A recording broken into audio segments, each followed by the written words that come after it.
Taigi, uabų kalno draugai. Štai ir šaušo ta diena, kada ištrauksime laimėtoją drambliukų rinkiniui. Va, kokia mūsų krūvelė visų mūsų mylimų draugų, kurie labai nori drambliuko rinkinio. Tai va, kad tikrai būtų sąžininga loterija, nufilmavome, kaip vyksta traukimas. Pasirašėm visas pavardes, atspausdinom, sukarpėm, o dabar traukėme laimėtoją. Ir drambliukų rinkinį Pamaišom. Laimė. Parodom. Skaityt, o dabar skaitysiu aš garsiai.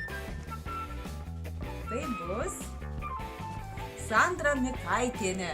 Mes apie tai pranešime dar Facebook'e. Bet yra dar vienas dalykas. Kadangi labai aktyviai dalyvavote, nusprendėme padovanoti antrą rinkinį pagal jūsų norimą spalvą.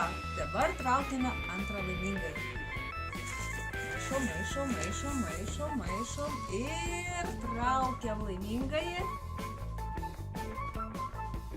Ir tai yra,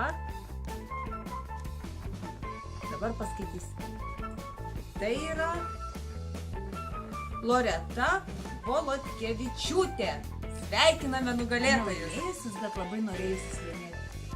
Galime pasiūlyti įsigyti pas mus tos rinkinius arba pagal jūsų norimą dizainą. Mes jums sukursime specialiai jūsų kambarį, jūsų baldams ar kitiems daiktams, ant kurių norite dekoruoti. Prašom užsukti į Kadmą, kuri yra Vasario 16 gatvė 5 Marijampolėje. Labai jūsų laukiame.